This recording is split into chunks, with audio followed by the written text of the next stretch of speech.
Ya, coba kita lanjutkan ya. Tadi kan untuk pertanyaan, ya, pertanyaannya ini. Nah, tadi kita menyimpulkan ini. Ya, kita menyimpulkan ini. Nah, apakah kesimpulan kita tersebut mungkin salah? Dan apa alasannya?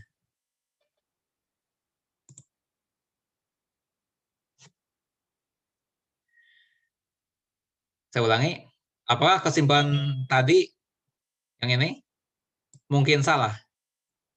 Dan apakah alasannya? Nah, coba alasannya dihubungkan dengan ini. Ya, coba apa namanya itu alasannya dihubungkan dengan ini.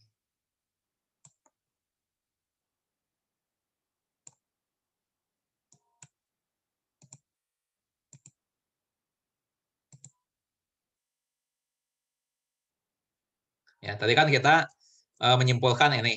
Ya. Nah, cukup bukti untuk menyangka pernyataan lurah. Nah, apakah kesimpulan ini yang saya blok hijau ini mungkin salah atau tidak? Dan apakah alasannya? Nah, saya berikan petunjuk, alasannya coba dihubungkan dengan ini.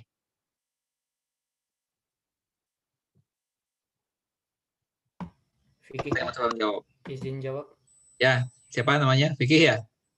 Iya Pak, Vicky. Ya, coba jawab Vicky.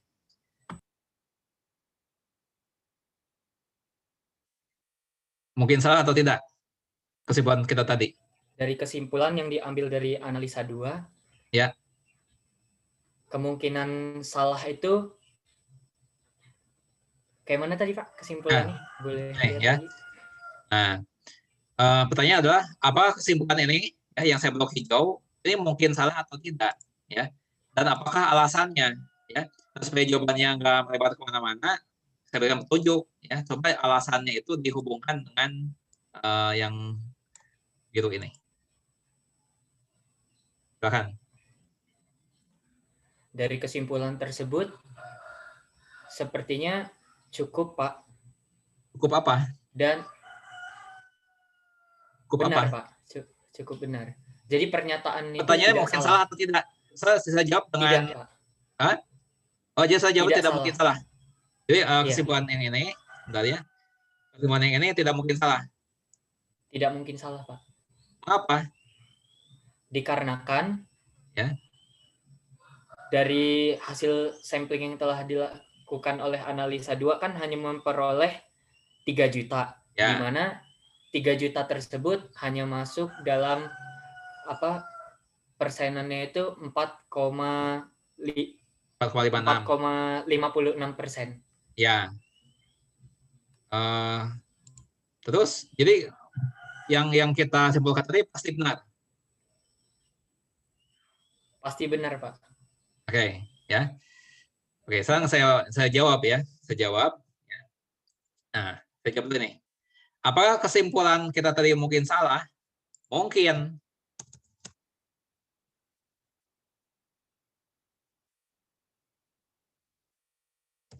Sangat mungkin untuk salah.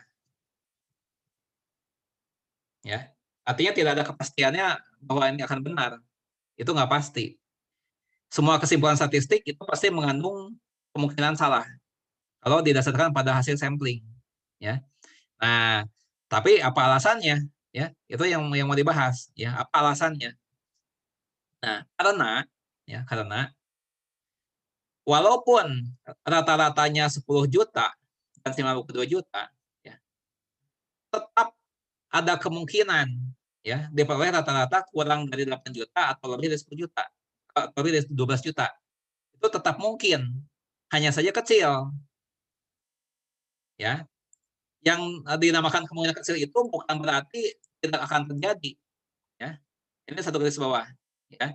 Bahwa kemungkinan kecil itu ya itu bukan berarti tidak mungkin terjadi. Jadi mungkin saja ini benar, mungkin saja ini benar, dan kita mendapatkan sampel rata-rata 3 juta. Itu mungkin. Tapi kemungkinannya kecil.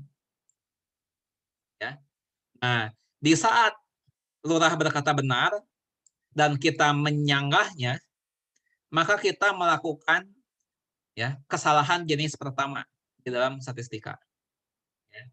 Nah, jadi di sini saya akan memperkenalkan istilah dengan cerita ini saya memperkenalkan istilah taraf nyata. Taraf nyata ya. Itu lambangnya alfa. Lambangnya alfa. Nah, ini adalah peluang kita melakukan kesalahan jenis pertama. Apa itu? Ya, yaitu peluang kita salah dalam menolak hipotesis yang seharusnya diterima. Ya. Nah, jadi di soal ini, ya, itu peluang kita salahnya itu, ya, dalam menyimpulkan ini, ya. Nah, dalam menyimpulkan hal tadi, menyimpulkan yang ini, yang hijau ini, ya, yang blok hijau, ya. Dalam hal yang tadi, kita mungkin saja salah, ya. Peluang kita salah adalah ini adalah 4,56%.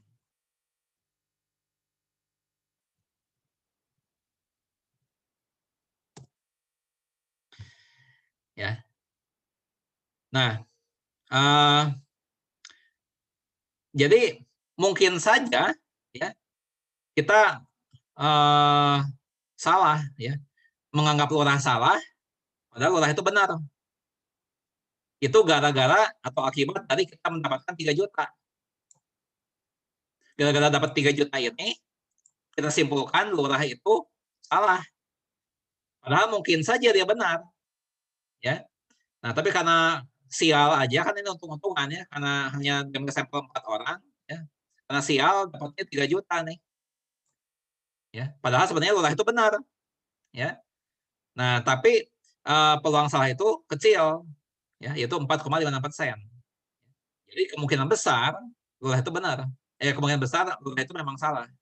Ya. Kemungkinan besar lurah itu memang salah. Kemungkinan besarnya. Ya. Nah, ini namanya di dalam statistik itu alfa. Ya. Itu peluang kita salah dalam menolak hipotesis yang seharusnya diterima. Itu namanya kesalahan jenis pertama istilahnya. Ya. Type 1 error. Ya. Nah, itu alfa simbolnya, taraf nyata. Ya. Nah, ini adalah analisa yang kedua. Ya. Nah, analisa yang ketiga, kita gunakan teknik uji hipotesis. Ya. Nah, analisa ketiga menggunakan teknik uji hipotesis ya secara formal.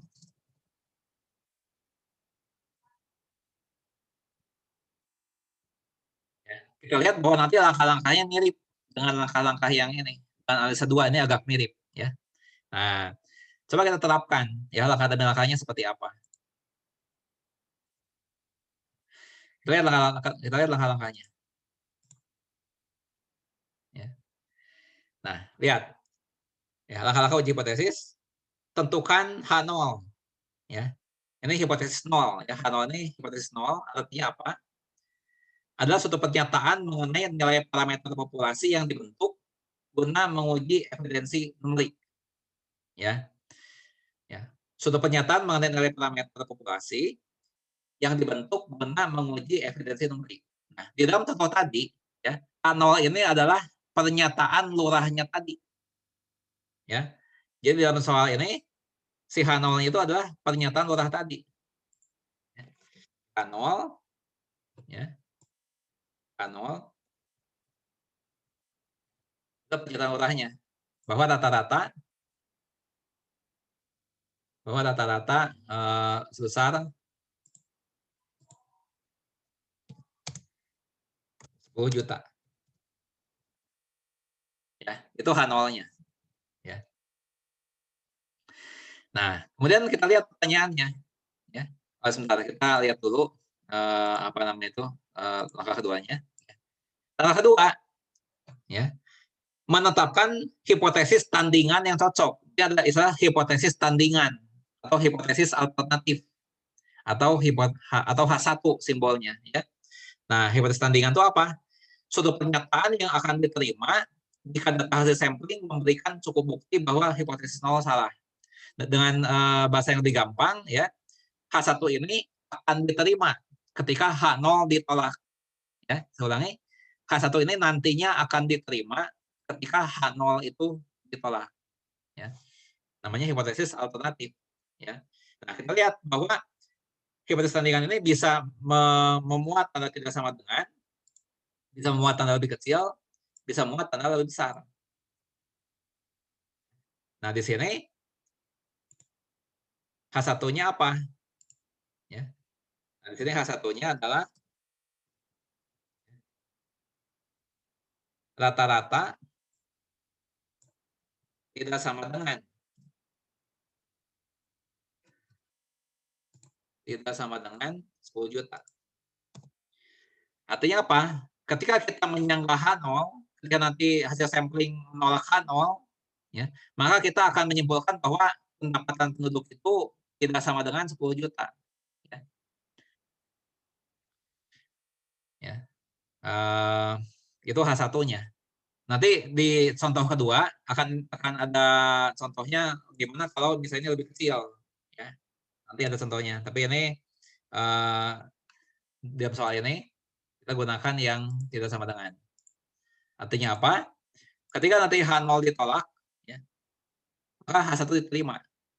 Nah, ketika kita menerima H1, nanti kita simpulkan bahwa apa yang dikatakan Lurah itu tidak benar. Ya. Nah, yang pasti bukan 10 juta. Nah, itu nanti kesimpulannya kurang lebih seperti itu. Kan? Nah, sekarang langkah 3. Ya, kita lihat langkah 3. Langkah 3. Langkah 3. Sebentar. Nah, dia tentukan taraf nyata yang dikehendaki. Nah, itu tadi yang saya ceritakan, taraf nyata. Itu peluang kita melakukan kesalahan jenis pertama, ya. Yaitu peluang kita salah di dalam menolak hipotesis yang seharusnya diterima. Jadi seandainya hipotesisnya benar, ya, nolnya benar, kemudian setelah sampling ternyata kita menyimpulkannya penolakan, ya. Padahal H0 itu benar. Nah, maka kita melakukan kesalahan jenis pertama, ya. Nah, di soal ini alfanya adalah 0,05 ya. Alfa 0,05 ya. Ya, sebentar ini kita lihat lagi soalnya ya. Dari mana 0,05? Kita lihat lagi soalnya. Saya copy paste ya. Copy paste. Ini soalnya kan ini nih. Ini soalnya. Ya, kita copy paste.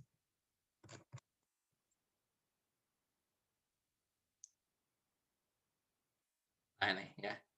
Apa ini contoh soal 1. Apa begitu ya. Nah,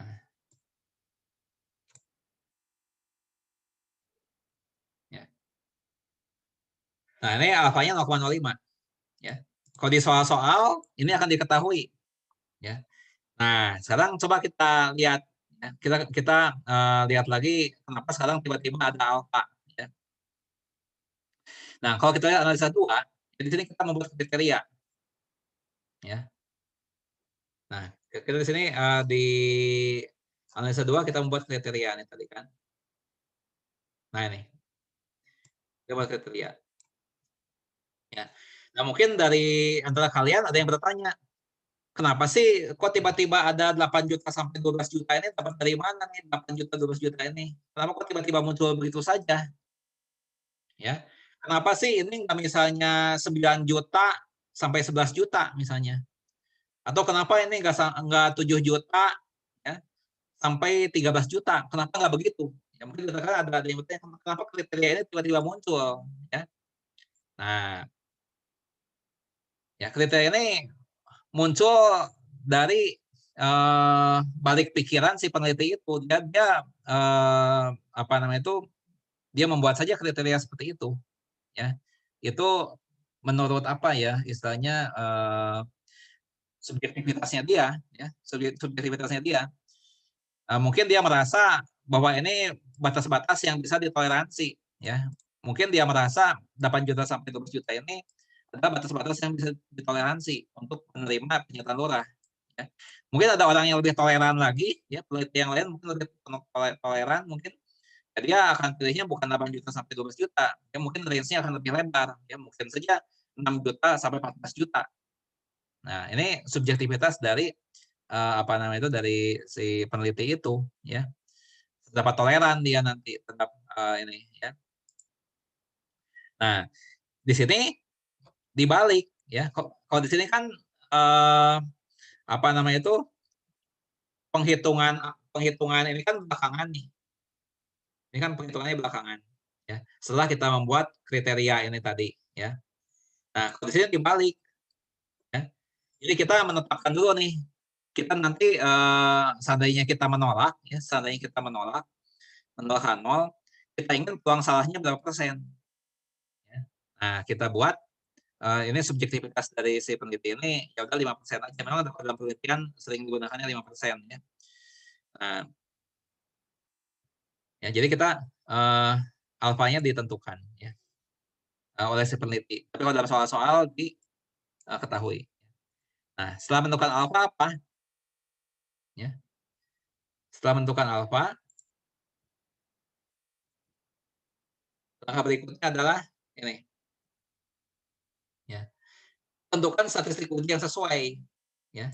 Dan tentukan pula daerah kritisnya. Ya. Jadi di langkah 4 ini ada 2 sub langkah, ya. Sub langkah yang ini menentukan statistik uji yang sesuai, dan ada sub langkah menentukan daerah kritis. Ya. Nah, apa maksudnya menentukan statistik uji yang sesuai? Ya. Nah, di sini kan kita menguji mengenai rata-rata, ya. Nah, untuk uji satu sampel mengenai rata-rata ada 3 pilihan, ada statistik uji yang ini, ada statistik uji yang ini, ada statistik uji yang ini. Ada 3 kemungkinan, ya. Nah, cara milihnya gimana? Tergantung dari apa yang diketahui, ya. Nah, yang pertama ini dipakai kalau timpangan baku populasi diketahui dan populasinya normal. Itu kriterianya, baru kita pilih yang pertama nih, ya. Jadi rumus 1 ini dipakainya untuk kasus di mana timpangan baku populasi diketahui, ya, dan populasinya berdistribusi normal. Nah, kita lihat soal ini, cocok nggak nih pakai yang pertama ini, ya. Cocok atau enggak nih? Kita lihat di soalnya. Nah, di soal ini kan diketahui nih, ya. Nah, diketahui pendapatan penduduk tersebut, ya, berdistribusi normal dengan timpangan baku 2 juta. Nah, ya.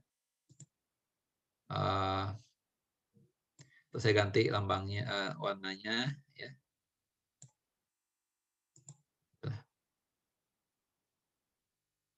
Bentar. Ini, ya. Nah, berdasarkan ini, ya. Nah, kita memilih statistik uji yang pertama, ya, yaitu Z sama dengan, ya, X bar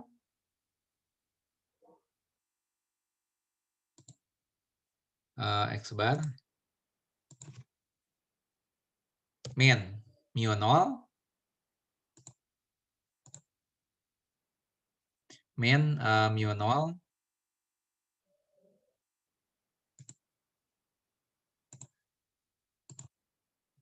dibagi sigma per akar N.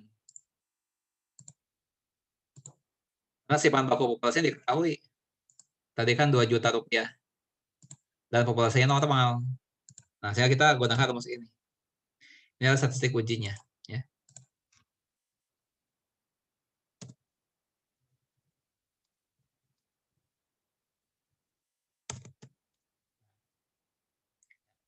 Ini berdasarkan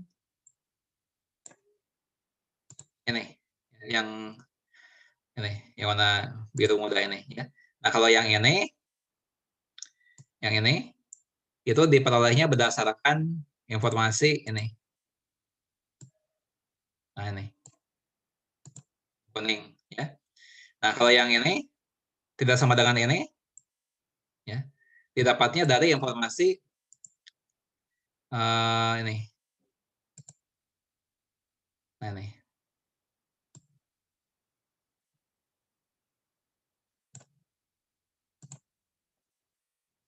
Menyangkal, ya.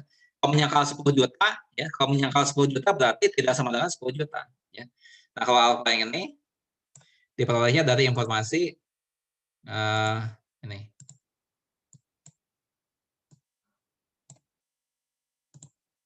Ya, nah mudah-mudahan kalau pakai warna ini lebih paham nih kalian.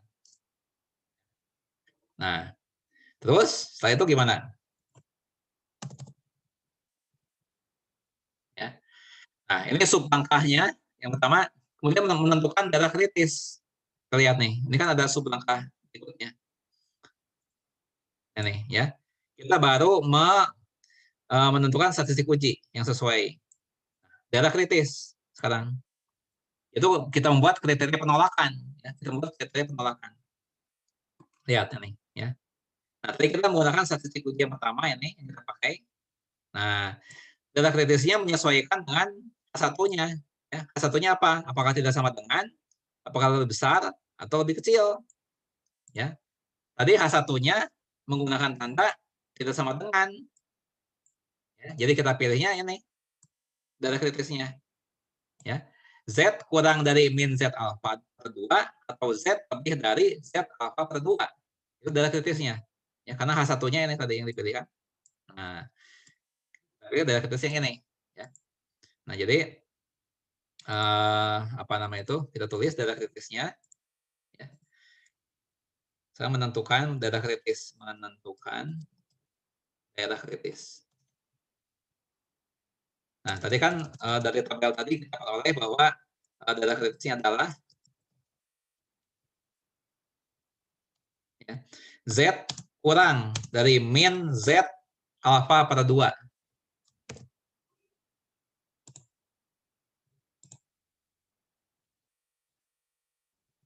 Itu ya. Oh, dan. Min Z alfa per 2. Sebentar. Alfa per 2 atau ya Z lebih dari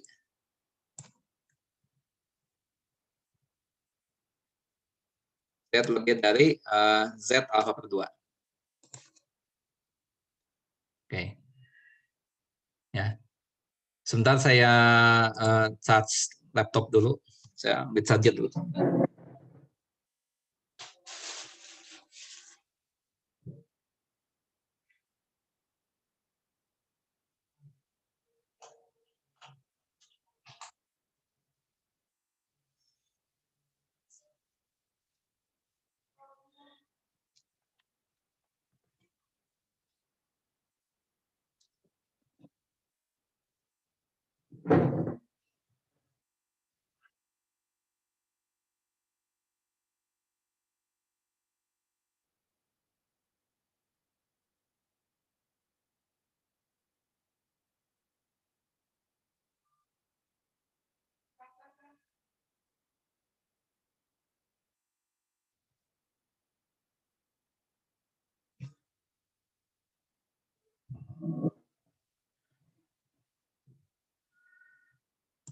Ya. Nah, di sini ada alfa per 2 ya. Nah, alfa per 2 itu berapa?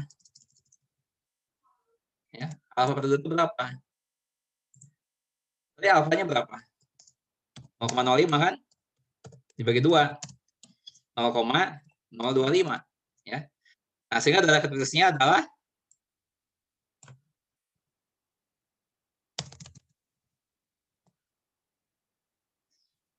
Z kurang dari min Z 0,025 atau Z lebih dari Z 0,025.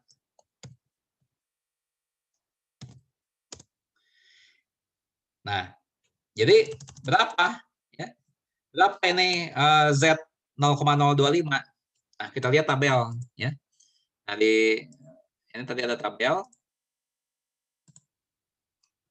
Nah, nih, ya.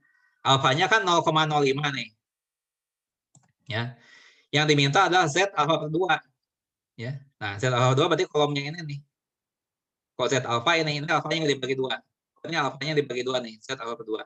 1,96. Ya, 1,96. Jadi ini kita pakai 1,96. Z kurang dari min 1,96 atau Z lebih dari ya 1,96. Nah, ini adalah daerah penolakan ya. Nah, ini adalah daerah penolakan.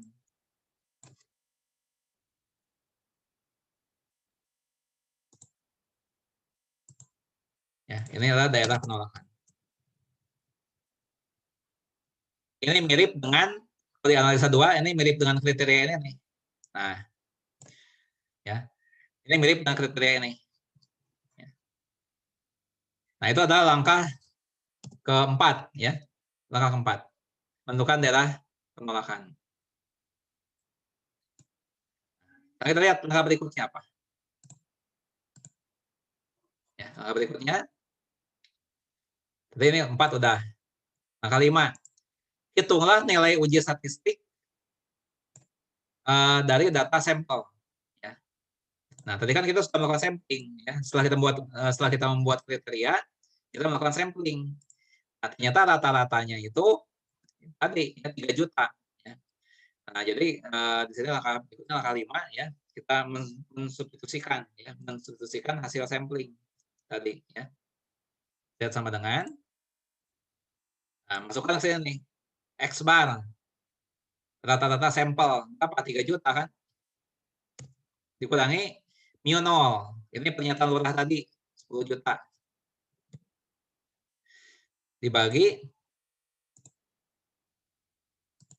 timpangan baku populasi. Ya, timpangan baku populasi tadi 2 juta. Diketahui ya, ini 2 juta. Ini timpangan baku 2 juta. Dibagi akar N. Ya, ukuran sampel ini itu. Ya. Nah, diperoleh jawaban di sini min 7. Ya. Jawabannya min 7.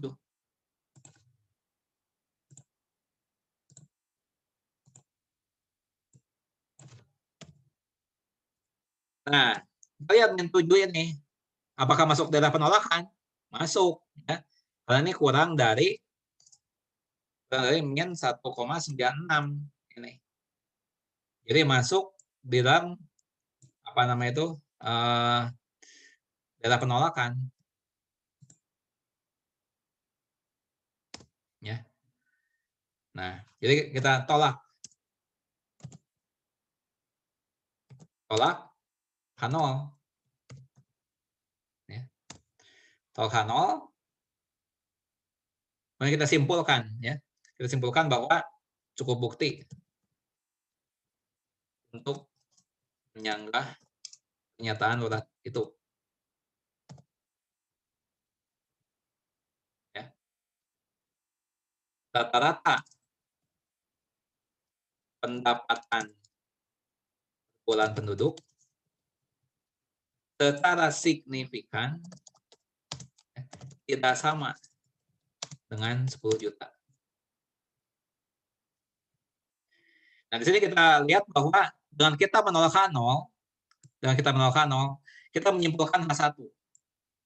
Rata-rata tidak sama dengan 10 juta. Ya. Nah, secara signifikan tidak sama dengan 10 juta.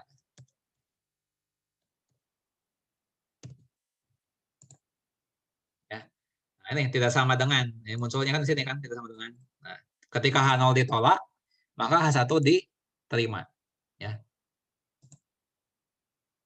Nah, di sini kita menghadapi uji hipotesis yang signifikan. Ya. Jadi uji hipotesis statistik itu bisa memberikan 2 hasil. Bisa signifikan, bisa tidak signifikan. Ya. Jika kita berhasil menolak H0, maka kita katakan uji tersebut signifikan. Ya. Tapi kalau kita gagal menolak H0, maka kita katakan uji tersebut tidak signifikan.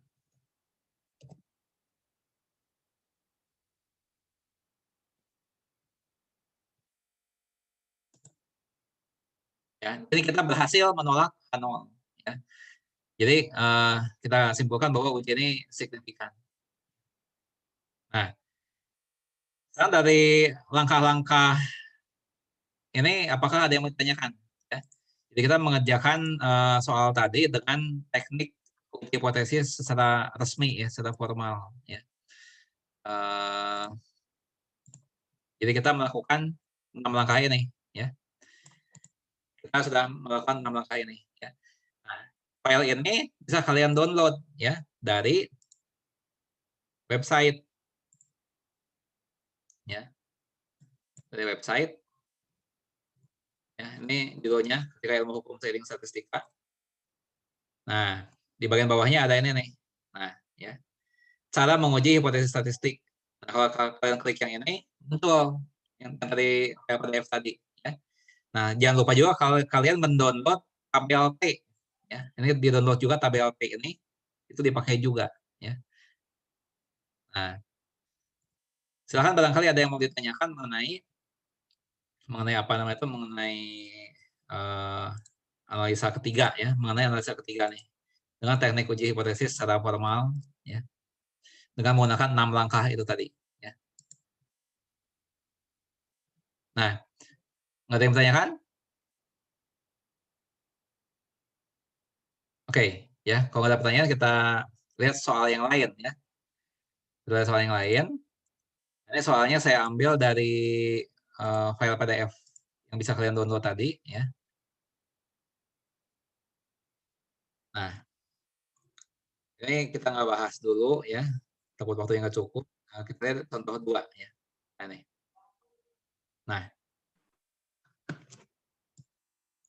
contoh 2.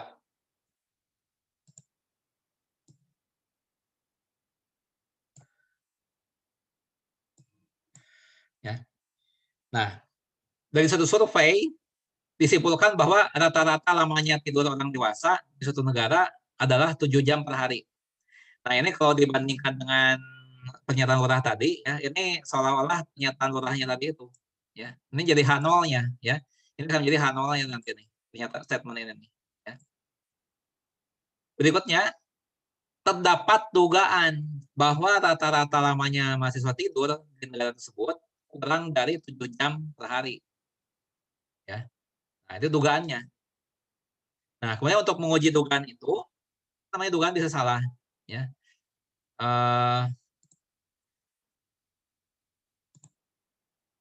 Untuk menguji dugaan itu diambil sampel acak 16 orang mahasiswa. Ya. Dan dari sampel itu diperoleh rata-rata 6,8 jam, maksimal 1 jam. Nah, pada taraf nyata 0,01, nah ini taraf nyata 0,01. Dapatkah disimpulkan bahwa rata-rata lama yang tidur mahasiswa kurang dari 7 jam sehari? Ya. Anggaplah lama tidur orang dewasa di negara tersebut berdistribusi normal. Nah, coba kita kerjakan langkah demi langkah. Ya. Lihat. Langkah 1, nih, tentukan H0. Ya. Nah, tentukan H0. Di sini H0-nya adalah rata-rata lamanya tidur orang dewasa di negara tersebut 7 jam per hari. Ya, maka di sini H0-nya adalah 7 jam. Itu langkah pertama. Ya.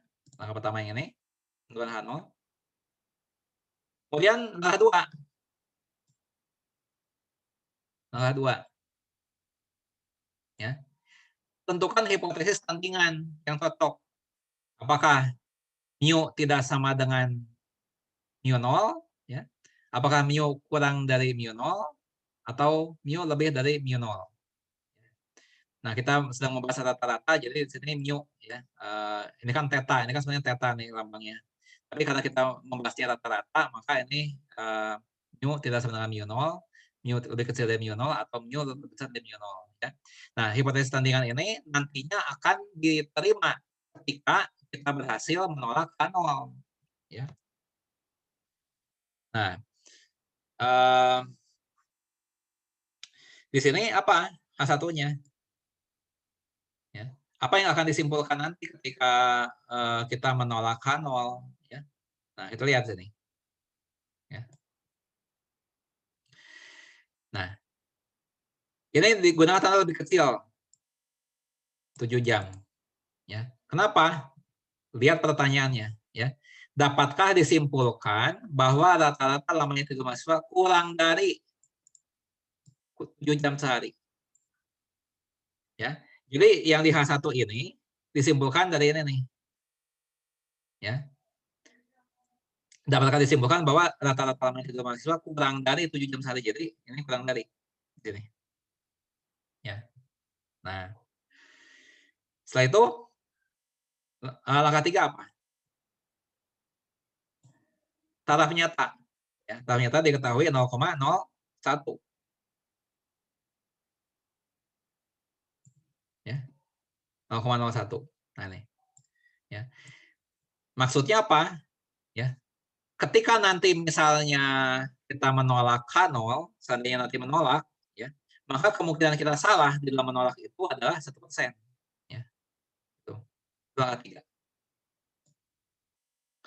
Langkah 4, tentukan statistik uji yang sesuai dan tentukan pula darah kritisnya.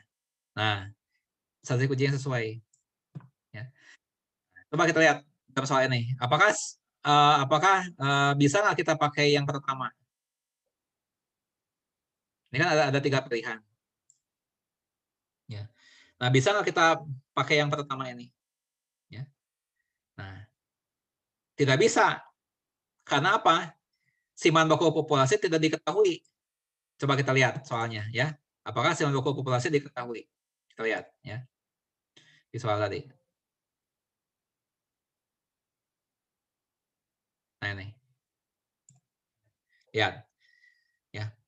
Simpan baku adanya di statement yang mana? Adanya di statement yang ini nih. Simpan baku 1 jam.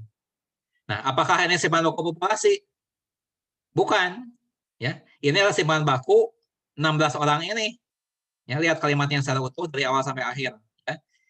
Diambillah sampel acak 16 orang mahasiswa, dan dari sampel tersebut diperoleh rata-rata 6,8 jam dengan simpan baku 1 jam. Nah, jadi simpan baku 1 jam ini berlaku untuk sampel ini, bukan untuk populasi. Ya. Nah, simpan